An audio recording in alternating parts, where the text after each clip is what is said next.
Good evening. Welcome all of you to this place. We want to thank God to give us this opportunity to share, to meditate the Word of God. We want to see the book of 1 Corinthians chapter 1.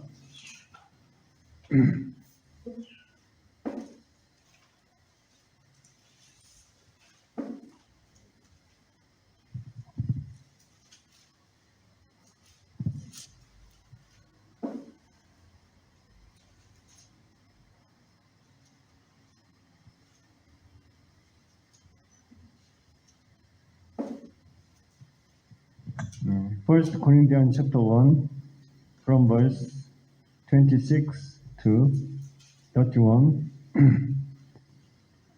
I will read 1 Corinthians chapter 1 from verse 26 to 31.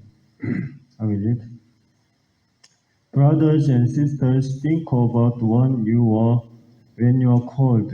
Not many of you were wise by human standards. Not many were influential. Not many were of noble birth. But God chose the foolish things of the world to shame the wise. God chose the weak things of the world to shame the strong. God chose the lowly things of this world and the despised things and the things that are not to nullify the things that are, so that no one may boast before him. It is because of him that you are in Christ Jesus, who has become for us wisdom from God. That is our righteousness, holiness, and redemption. Therefore, as it is written, let the one who boasts boast in the Lord. Amen. So as we meditate this word of God, then we want to think about how God called us, then how God is changing our life. And then we want to be humble before Him. So as the Apostle Paul was saying that then, brothers and sisters, think about when you were called. Not many of you were wise by human standards. Not many were influential. Not many were of noble birth. But God chose the foolish things of the world to shame the wise. So that's how God called each one of us. When you think about ourselves, we are not great. We are not great in the world. But then God chose the things that are not. Then God is changing our lives to be something in the world. That is the grace of God.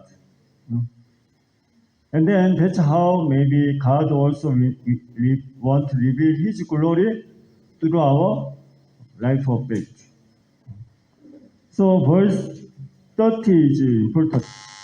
It is because of Him that you are in Christ Jesus. Yeah. Because of God, then that's how we are now here. That's what we need to remember. It's not that we became somehow powerful, we became somehow intelligent. It's not because of ourselves. It's because of God's hands, God's mercy, God's grace for our life. Even I myself, I was very small boy. But then, actually, God trained me. God was guiding all my life. Then that's how now I am standing before you now. I am preaching the gospel. But if God did not really train me, did not call me, did not save me, then maybe I'll be somewhere in the dark place in the world. But then, as God's call the small people in the world, then as God do His great work through us, then God wants to reveal His glory through our life of faith. Then God wants to fulfill His great will through us. So that's why we can thank God. We can give thanks to God. We can give glory back to God for our life with our humble heart. That's how God can be pleased. And then that's how the purpose of God's creation, God's calling, our life can be fulfilled. So let the one who boasts boast in the Lord. So we should not just boast of ourselves. The reason how we can be here is by God's guidance. And by somebody else's sacrifice, then we can be here now. Could you be intelligent? Could you be very smart by yourself? Somebody really sacrificed for your life, for my life. My mother was really sacrificing. But then, I cannot take care of my mother now. I'm very sorry. But anyway, we need to remember that. Then, we could not be ourselves by somebody else's sacrifice. And fundamentally, by God's guidance, by God's love, by God's mercy, then that's how we could be here now. So we want to remember this grace of God for our life. So we don't want to lose this thankful heart and humble heart before God. But then the people in the world, they become very strange. Why? When they lose this humble heart. Romans chapter 1, verse 22 and 23. Romans chapter 1, verse 22 and 23, it says that, Romans chapter 1 from verse 22 and 23, although they claim to be wise, they became fools. Usually the people who are wise in the world, I'm very strong, I'm very wise, I'm very clever, I'm very intelligent, I know many things, even if I know the president, if I can also solve many mathematics. But then they become fool. When they are arrogant, they become fool. And they exchange the glory of the immortal God for images made to look like a mortal human being and birds and animals and reptiles.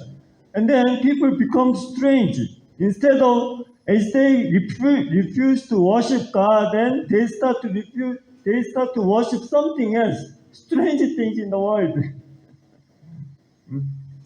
That's how people become very strange.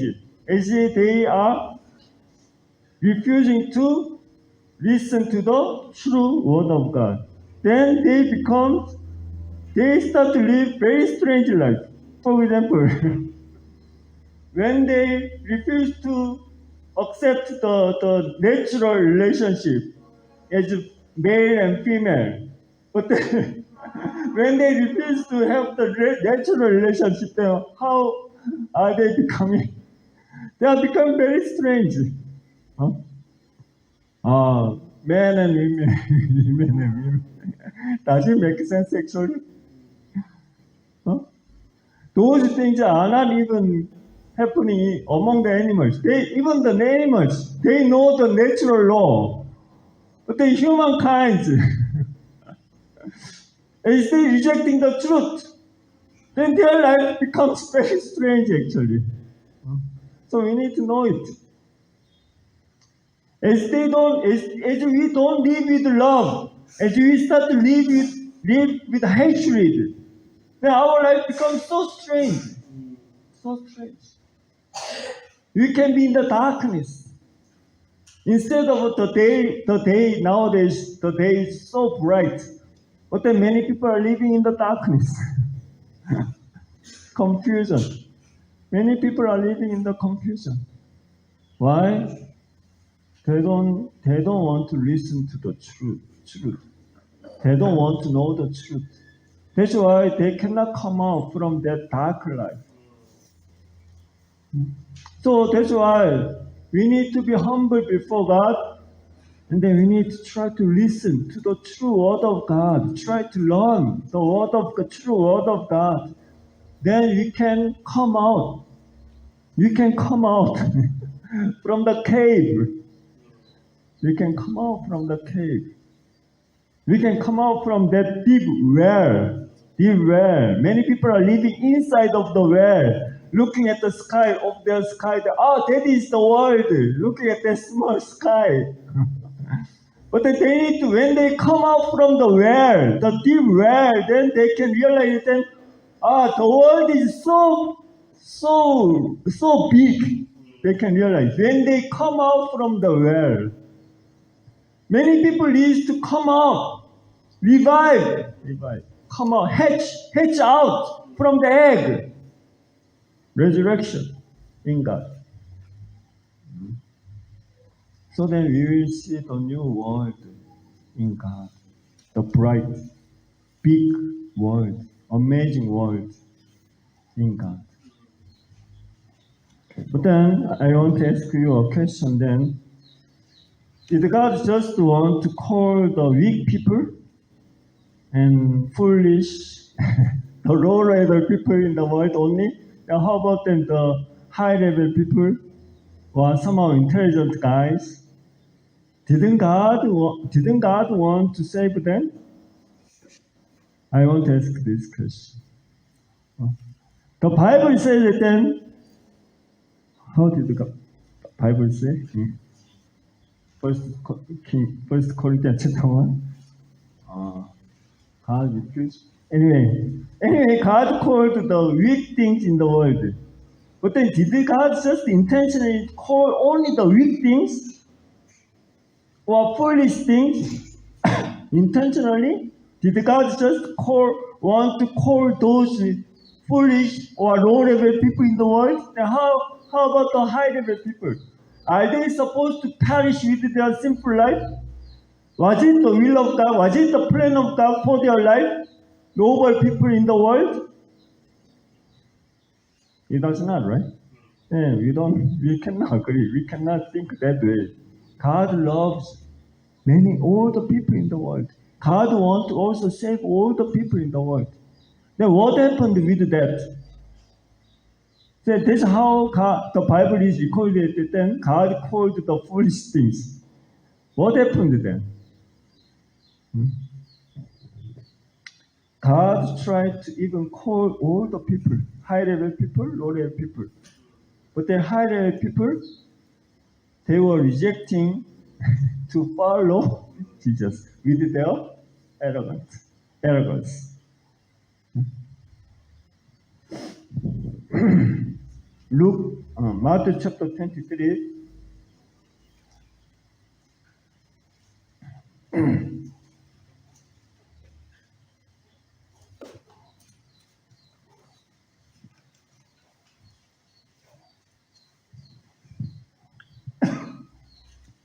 Matthew chapter 23, verse 37 and 38. Matthew chapter 23, verse 37 and 38. It says that, Jerusalem, Jerusalem, you who kill the people, prophets, and stones those sent to you, how often I have longed to gather your children together as a hen gathers her chicks under her wings, and you are not willing. Look, your house is left to you desolate. Yeah. Jerusalem, Jerusalem. How many times you who kill the prophets and stones toad sent to you. How often I have longed to gather your children together, as a hen gathers her chicks under her wings, but you were not willing. That's the problem. Yeah, God even wanted to gather the many people of God, the children of God, but many of them, they were not willing to listen to God. They were refusing to obey God. They were refusing to listen to the word of God. That is the problem. Yeah. So then, they became so miserable later, as they could not receive the blessing of God. The curse came to their life. Your house became desolate. For example, King Saul. Did God desert King Saul from the first? Yeah, the Bible clearly says, teaches us.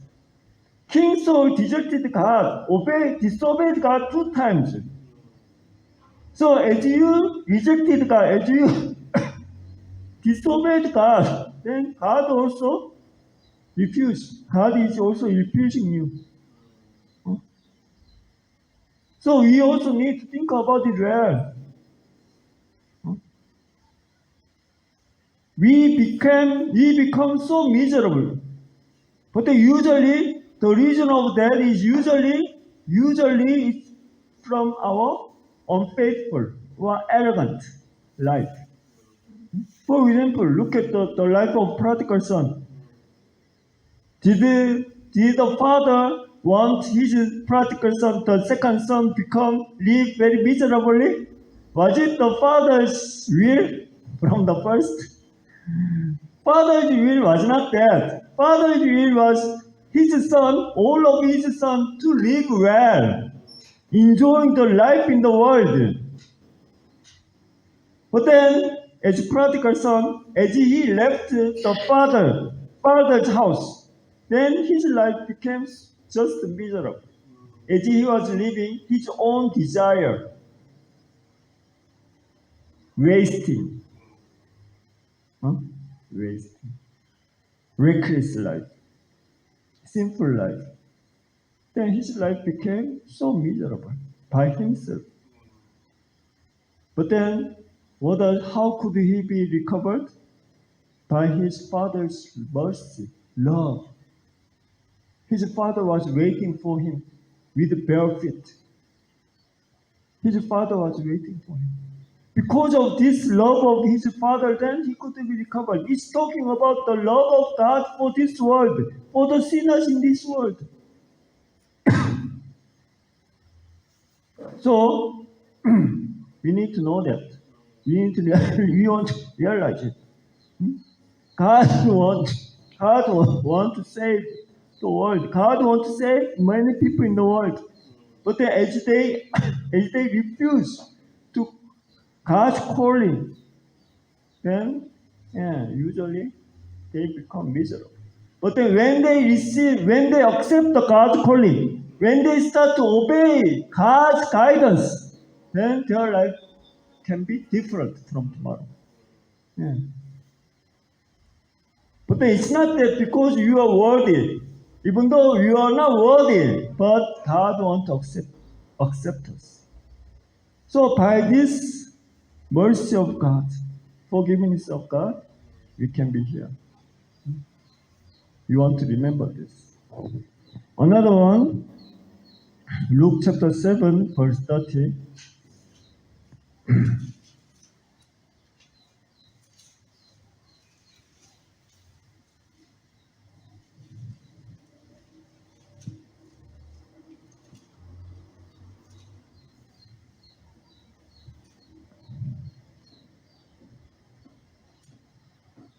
Luke chapter 7, verse 30. It says that, but the Pharisees and the experts in the law rejected God's purpose for themselves because they had not been baptized by John the Baptist. we can find something new, right? What is it? the Pharisees and the experts, the teachers of the law, experts in the law, rejected God's purpose for themselves. What does it mean? God has some purpose even for these Pharisees' lives. And teachers of the law, God also had a plan through their life for the kingdom of God. Hmm? But then they rejected God's purpose for themselves because they had not been baptized by John the Baptist.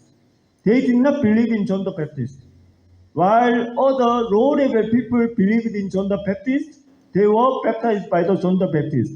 And that low-level people, they start to also believe in Jesus. And then many of them, low-level people, as with their humble hearts, they could be saved by the great grace of God through Jesus Christ. But then these Pharisees somehow arrogant people who think that then I know the word of God so well, I am very intelligent guy, teachers of the law, they were rejecting from being baptized by the John the Baptist. That's why the plan of God, the purpose of God through their life could not be fulfilled through their life. Yeah. That's how it was happening. Yeah. It's not that from the first then Jesus wanted to curse them. It's not that Jesus wanted to curse Pharisees. It's not that God wanted to curse Pharisees. Actually, Pharisees is the one who knew the word of God so well. Yeah, who was studying the word of God very diligently.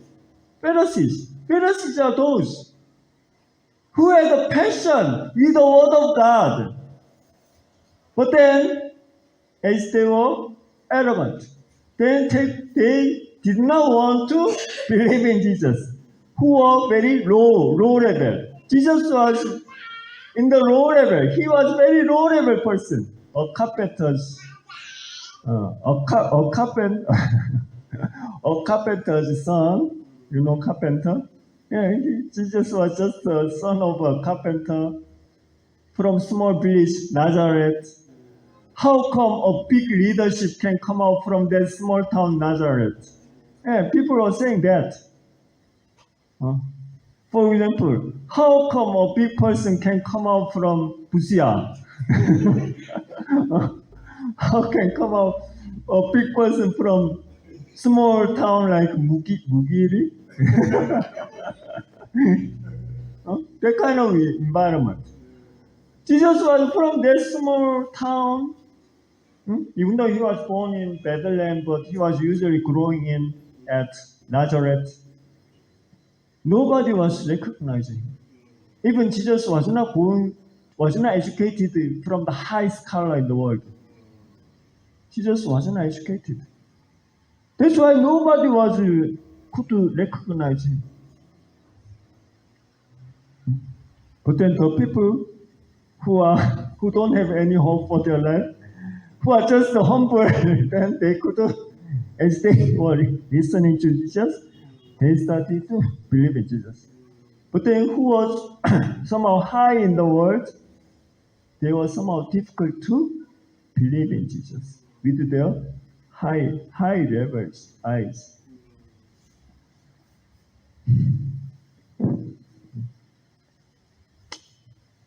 But then the will of God, still there was the will and purpose of God, even through their life of faith, Pharisees, even through those Sadducees. Maybe God also had a great plan, teachers of the law. But as they rejected to listen to God, as they rejected to believe in Jesus Christ as their Lord, then God could not do something for the kingdom of God through their life. So that's why it's important. We need to be humble. And then with this humble heart, we can really listen to the word of God, and then we can accept. And then maybe God can use our life. Now, how can he be saved? Yeah, as I said before, yeah, with a humble heart, we need to listen, obey, believe in that, and obey him. Matthew chapter 5, verse 3. Welcome.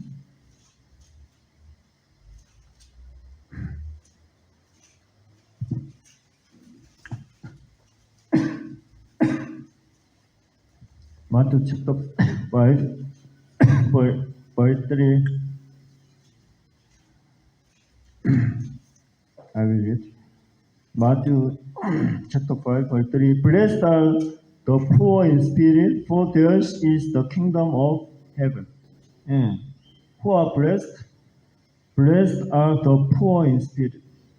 The poor.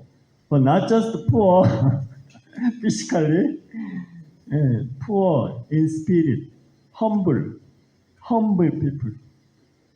Then the kingdom of the kingdom of heaven can be given to them. Yeah. When they are humble, then the kingdom of God would be given to them. Yeah. So Jesus was humble. Jesus was so humble. That's why God gave the great authority to Jesus, his son. Philippians chapter 2, verse 6.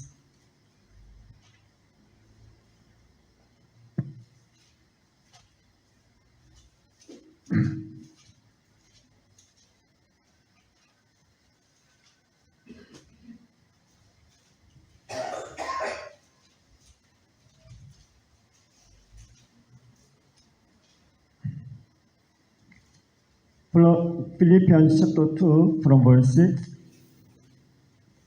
He said that, who being in very nature God, did not consider equality with God something to be used to his own advantage. Rather, he made himself nothing by taking the very nature of a servant, being made in human likeness, and being found in appearance as a man. He humbled himself by becoming obedient to death, even death on a cross. Yeah, Jesus was equal to God, but then he did not consider himself just a God. But then he made himself humble. He made himself like the man, the normal man, like the servant, nature.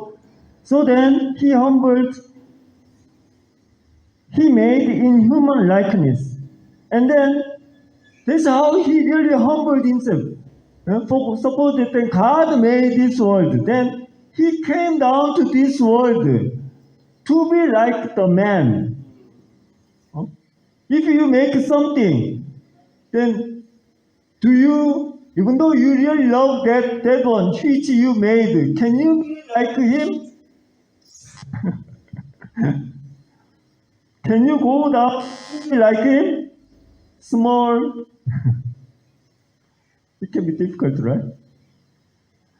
But as God made this world, then he made himself like in this human likeness, then he humbled himself. He came down to this world to save this world, to save the mankind from this sinful world, from the sinful life. And then verse 8, and being found in appearance as a man, he humbled himself by becoming obedient to death, even death on a cross. That's how Jesus was great. Even though he had the great power of God, he was the Son of God, but then he obeyed God to the end, even to death. Death on a cross. The most miserable, the most painful death on a cross. He went through. To do what? To fulfill the will of God for this world. And because of what? because of love for us. He dared to die on the cross. This is great. He humbled himself. He obeyed God even to death on a cross. That's why, verse 9, therefore God exalted him to the highest place and gave him the name that is above every name. That's why God exalted him. So when Jesus tried to die for this world, then God exalted him. But then if Jesus did not try to die, if Jesus tried to live, then could he be our Savior? Would God really exalt his name? Maybe he could die somewhere if he tried to just live. The same, that is many parts in the Bible, right? If you try to live, you will die. If you try to die, you will live. Yeah, you will live. So we want to gain some wisdom for our life through this story of Jesus Christ. So through this time, then we want to learn from Jesus instead of living with arrogant heart, but as we live with a humble heart, as we learning from this life of Jesus, humble life of Jesus, then we want to receive great reward, salvation and eternal life, and the great reward for our life, instead of perishing somewhere in the world with our own life. So then we want to experience God more deeply, and then our life can be also used for the kingdom of God, preciously and greatly. And then our life can be also the life which can be revealing the glory of God to this world. So we want to end here. Let's pray. Dear Heavenly Father, thank you so much for allowing us this time to meditate your word. As Jesus came down to this world, as Jesus humbled himself, even to die on the cross. So as he humbled himself for this world because of love, that's why God opened the great door to save this world through his sacrifice. So then that's why God also exalted his name in this world. So as we are living this life of faith, we want to learn something important from this life of Jesus Christ. And as we try to live following this life of Jesus, then we want to really experience your great mercy and love for our life. And then our life can be also used for your kingdom preciously and greatly. So then we ourselves can experience more deeply, and then our life can be revealing your glory, fulfilling your will in this world. So thank you for all your grace through this time. Then I pray all this in the name of Jesus Christ. Amen. Yeah, thank you very much. God bless you all.